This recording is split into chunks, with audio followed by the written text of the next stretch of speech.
নমস্কার বন্ধুরা, জয় মা তারা, জয় গুরু বামদেব। স্বাগত আমার ইউটিউব চ্যানেলে। আজকে তোমাদের সাথে কথা বলবো মল্লিকপুরের শিবশ্যামা মার সেবিকা শ্যামা এবং বর্ধমানের কৃষ্ণকালী মার সেবিকা মঙ্গলা মা, এদের মধ্যে কেন এত ঝগড়া ঝামেলা হয়।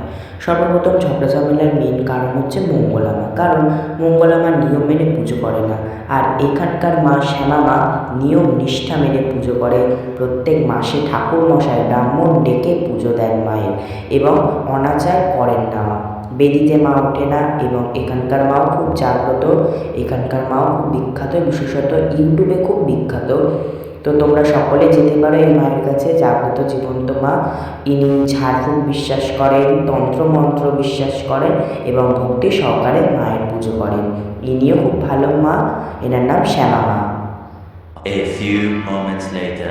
এবার আমরা যার কথা বলছি ইনি হলো সেই মঙ্গলা মা, অর্থাৎ বর্ধমানের কৃষ্ণকালী মার সেবিকা মঙ্গলা লক্ষ্মণ। ইনি মাকে হয়তো ভাবে পুজো করেন বলে, তাই জন্য মার সাথে ইনি এমনিভাবে পুজো করেন।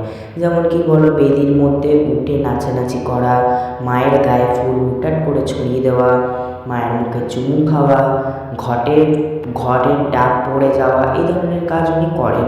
ব্রাহ্মণ না ডেকে নিজে পুজো করা, এই ধরনের উনি কাজ করেন বলেই হয়তো শ্যামা মা ওনাকে সহ্য করতে পারে না। সত্যি তাই, ব্রাহ্মণ থেকে পুজো করানো উচিত, সব কিছু নিয়ম নিষ্ঠা মেনে পুজো করা উচিত। কিন্তু ইনিও সেম একই, ইউটিউবে খুব বিখ্যাত, ইনিও খুব বিখ্যাত। তোমরা এনার মন্দিরেও যেতে পারো, অনেক ভক্তরাও যায় এনার মন্দিরে, শিবশ্যামা মায়ের মন্দিরেও অনেক ভক্তরা যায়। যাই হোক, সকলে ভালো থেকো, সুস্থ থেকো। ভালো লাগলে লাইক, শেয়ার, সাবস্ক্রাইব করে দিও।